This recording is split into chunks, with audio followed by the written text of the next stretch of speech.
Video like जरूर कर लीजिए और ऐसे वीडियो लगातार फ्री में पाने के लिए चैनल को तुरंत सब्सक्राइब कर लीजिए और बेल आइकन को जरूर टैप कर लीजिए ताकि आगे भी सारे वीडियो आपको मिलते रहे। यूट्यूब में फॉलो करते हैं तो प्लीज ये वाला फ्री टेलीग्राम चैनल जरूर ज्वाइन कर लीजिएगा। सारे नोटिफिकेशन सारे अपडेट यहीं पे आते हैं, ध्यान रखिए। नमस्कार दोस्तों, एग्जाम प्रिपरेशन के यूट्यूब चैनल पर मैं प्रियंका एक बार फिर से आप सभी का स्वागत करती हूं। और हम लोग कवर कर रहे थे यूपीपीएससी द्वारा पूछे गए प्रीवियस ईयर में वो सभी क्वेश्चन जो किसी ना किसी एग्ज़ाम में आए हुए हों और सब्जेक्ट वाइज सॉल्व कर रहे हैं, इसलिए पॉलिटी के क्वेश्चंस हम लोग देख रहे हैं। पिछली क्लासेस में कुछ क्वेश्चंस हो चुके हैं, आप उन्हें देख सकते हैं। आगे क्वेश्चन कंटिन्यू कीजिए मेरे साथ। आपका क्या स्कोर है कमेंट करके बताइएगा। और समय रहते आप अपनी प्रिपरेशन यूपीपीएससी के द्वारा जो भी एग्ज़ाम्स कराए जा रहे हैं, लाइक आप आरओ मेंस की प्रिपरेशन कर रहे हैं या फिर आप यूपीपीसीएस की प्रिपरेशन कर रहे हैं। यूपीपीसीएस में आप 2026 अगर टारगेट कर रहे हैं तो आपको प्री प्लस मेंस आपको कंप्लीट फाउंडेशन बेस से शुरुआत करनी चाहिए प्री प्लस मेंस की। और अगर इस बार का आप मेंस टारगेट कर रहे हैं 2025 मेंस एग्ज़ाम, तो भी आप स्टडी फॉर सिविल सर्विसेज के नए पेड ग्रुप से जुड़ करके अपनी प्रिपरेशन स्टार्ट कर सकते हैं। स्टडी फॉर सिविल सर्विसेज आपको जो सिलेक्शन मटेरियल प्रोवाइड कराता है वो लेटेस्ट अपडेटेड और रिवाइज्ड होता है, जहाँ से आप देखेंगे अभी जो पिछला पेपर हुआ यूपीपीसीएस प्रीलिम्स का 134 क्वेश्चन डायरेक्टली पूछे गए थे स्टडी फॉर सिविल सर्विसेज के नोट से या फिर टेस्ट सीरीज से, पेड क्विज से। ये आप प्रूफ भी देख सकते हैं। और इसके साथ ही अगर आप यूपीपीसीएस मेंस की प्रिपरेशन करना चाहते हैं तो आपके सामने ये पेड ग्रुप दिए गए हैं जिसमें आप स्टडी मटेरियल और उसके साथ साथ डाउट ग्रुप जो है उसको ज्वाइन करके प्रिपरेशन स्टार्ट कर सकते हैं। जनरल हिंदी के लिए स्टडी मटेरियल मिल जाएगा फीडबैक के साथ। और इसके अलावा 90 डेज़ की आंसर राइटिंग प्रैक्टिस कराई जा रही है, वो भी आपके सामने ये कोर्स दिए गए हैं। इन सभी कोर्सेज को ज्वाइन करने के लिए आप व्हाट्सएप ग्रुप या फिर कॉल के थ्रू अपनी जानकारी ले करके कोर्सेज ज्वाइन कर सकते हैं। साथ ही जो स्टूडेंट्स अगले एग्ज़ाम को टारगेट करें, जैसे कि 2026 का एग्ज़ाम आपका होना है, तो आप फाउंडेशन कोर्स से जुड़ सकते हैं। यूपीपीसीएस प्रीलिम्स का फाउंडेशन बैच अवेलेबल हो चुका है, अभी से तैयारी शुरू कर दीजिए। देखिए फुल पेड ग्रुप है विदाउट क्लियरेंस, 9000 फी पे करना है आपको। इसको पे करने के बाद आपको टेस्ट सीरीज़ और जो भी सीसेट के नोट्स हैं, कंपाइलेशन है, लिस्टिंग्स है, डेली मंथली करंट अफेयर, इस सबका सब कुछ इसमें मिल जाएगा विद डाउट क्लियरेंस। अगर आप चाहते हैं डाउट क्लियरेंस नहीं करना है, आपको सिर्फ स्टडी मटेरियल चाहिए, 6500 पे करना है और आप टेस्ट सीरीज़ नहीं लेना चाहते, सिर्फ स्टडी मटेरियल आपको 4000 में मिल जाएगा। टेस्ट सीरीज़ के लिए भी अलग से आप सिर्फ टेस्ट सीरीज़ ज्वाइन कर सकते हैं या फिर पेड क्विज भी ज्वाइन कर सकते हैं। करंट अफेयर को जिनको प्रॉब्लम हो रही है, सिर्फ करंट अफेयर आपकी नहीं कंप्लीट हो पा रही, तो करंट अफेयर के लिए भी मात्र 2000 में आप करंट अफेयर्स प्रिपेयर कर सकते हैं। बीईओ का भी नया कोर्स लॉन्च हो चुका है, आप यहाँ से तैयारी कर सकते हैं। अगर आप चाहते हैं सिलेक्शन इसी बार हो आपका और इधर उधर आपका टाइम वेस्ट नहीं हो, पहली बार में सिलेक्शन लेना है, तो बस बिना कुछ सोचे समझे आपको स्टडी फॉर सिविल सर्विसेज से प्रिपरेशन स्टार्ट कर देनी चाहिए, क्योंकि यहाँ पर लेटेस्ट ट्रेंड पैटर्न और सिलेक्शन की तैयारी कराई जा रही है। अभी तक यूपीपीएससी के जो भी एग्ज़ाम्स उठा करके देख लीजिए, सबसे ज़्यादा प्रश्न स्टडी फॉर सिविल सर्विसेज से ही पूछे जाते हैं। सिलेक्शन के लिए आपके लिए काफ़ी प्रश्न वहाँ पर होते हैं, जैसे कि आपको जो प्रैक्टिस कराई जा रही है वो भी मोस्ट एक्सपेक्टेड क्वेश्चंस होते हैं। तो ज़्यादा जानकारी के लिए नंबर्स मैंने प्रोवाइड कर दिया, आप इन पर कॉन्टैक्ट करके जानकारी ले सकते हैं। चलिए आज की क्लास स्टार्ट करते हैं। 241 क्वेश्चन है, वर्तमान समय में भारतीय संविधान के अंतर्गत संपत्ति का अधिकार क्या है? एक मौलिक अधिकार है, वैधानिक अधिकार है, नैतिक अधिकार है या उपयुक्त में से कोई भी नहीं। इसका सही उत्तर हो जाएगा ऑप्शन बी। वर्तमान समय में भारतीय संविधान के अंतर्गत जो संपत्ति का अधिकार है ये एक तरह का वैधानिक अधिकार है, मौलिक अधिकार नहीं है। 242 क्वेश्चन है, जिस संविधान संशोधन से नागरिकों के संपत्ति के अधिकार का मूल अधिकारों की सूची से निष्कासन किया गया वो क्या है? 42 है, 33 है, 43 है, 42 है, 44 है या 45th अमेंडमेंट है, इनमें से बताना है कौन सा है। तो यहाँ पर देखेंगे जो संपत्ति का अधिकार है इसको किस अमेंडमेंट के ज़रिए से निकाला गया फंडामेंटल राइट से, तो ये हो जाएगा आपका 44th amendment. Option C correct है, 44th अमेंडमेंट। ठीक है, याद रखेंगे। पहले हमारे संविधान में कितने फंडामेंटल राइट्स थे, तो याद रखिएगा पहले 7 थे। ये 44th अमेंडमेंट होता है जिसके ज़रिए से ये संपत्ति के अधिकार को मौलिक अधिकार से निकाल दिया जाता है। प्रेजेंट टाइम में 6 मौलिक अधिकार हमें दिए गए हैं। आगे क्वेश्चंस के साथ और भी डिस्कस करते चलेंगे, उनको भी देखते चलेंगे। तो अगला प्रश्न देखते हैं। 243 क्वेश्चन है हमारे सामने, जिसमें पूछा गया निम्नलिखित में से कौन सा मौलिक अधिकार नहीं है। फिर से वही प्रश्न है, समानता का अधिकार, शोषण के विरुद्ध अधिकार, संपत्ति का अधिकार या धार्मिक स्वतंत्रता का अधिकार। और इसका राइट आंसर क्या हो जाएगा? ऑप्शन सी करेक्ट होगा, संपत्ति का अधिकार। नेक्स्ट क्वेश्चन है हमारे पास, निम्नलिखित में से कौन सा भारत के संविधान द्वारा प्रदत्त 6 मूल अधिकारों में से नहीं है? पहला तो समानता का अधिकार दिया गया, दूसरा विरोध का अधिकार, तीसरा शोषण के विरुद्ध अधिकार, धर्म की स्वतंत्रता का अधिकार। इनमें से कौन सा फंडामेंटल राइट नहीं, जो कि 6 हैं हमारे पास, तो उनमें से कौन सा नहीं होगा? राइट आंसर ऑप्शन बी, विरोध का अधिकार नहीं, समानता का अधिकार है, शोषण के विरुद्ध अधिकार है, धर्म की स्वतंत्रता का अधिकार है, शिक्षा का अधिकार है, इसके अलावा स्वतंत्रता का अधिकार है और संवैधानिक उपचारों का अधिकार है। टोटल 6 या कुल 6 मूल अधिकार हमें दिए गए हैं। 245 क्वेश्चन क्या कहता है? भारतीय संविधान में समानता का अधिकार 5 अनुच्छेदों द्वारा स्वीकृत है। अब ये समानता का अधिकार किन अनुच्छेदों में आता है या किन आर्टिकल्स में आता है? 13 से 17, 14 से 18, 15 से 19 या 16 से 20। तो देखिए, समानता का अधिकार आता है आर्टिकल 14 से 18 के बीच। ये पहला हो गया समानता का अधिकार। अब याद रहेगा, एक एक करके याद करते चलिए। समानता का अधिकार सबसे पहला मौलिक अधिकार, जो कि आर्टिकल 14 से आर्टिकल 18 तक है। अगला प्रश्न देखिए, निम्नलिखित में से किन्हें सर्वोच्च न्यायालय ने मौलिक अधिकार के रूप में मान्यता दी है? आवास का अधिकार, विदेश यात्रा का अधिकार, समान कार्य के लिए समान वेतन का अधिकार। तो मौलिक अधिकार के रूप में इनमें से किसको मान्यता मिली है, ये हमें बताना है। तो आवास का अधिकार तो मिला है, विदेश यात्रा का अधिकार मिला है, लेकिन समान कार्य के लिए समान वेतन का अधिकार ये मौलिक अधिकार नहीं। ये आप DPSPs में देखेंगे क्या हो जाएंगे, नीति निर्देशक सिद्धांत में आपको देखने को मिलेगा।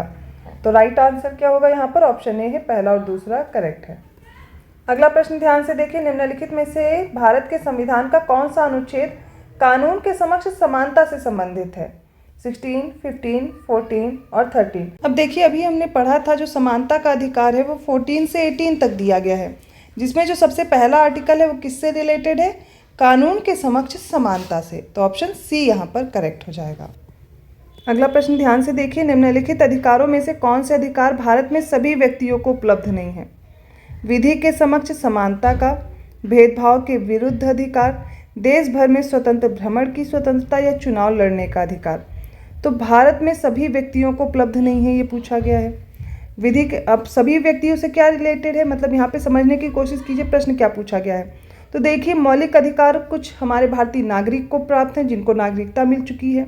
जो नागरिक नहीं है यहाँ के और निवास कर रहे हैं, उनको सभी मौलिक अधिकार नहीं मिले हैं। तो यहाँ पर पूछा गया है भारत में सभी व्यक्तियों को जो उपलब्ध नहीं है वो कौन कौन से होंगे?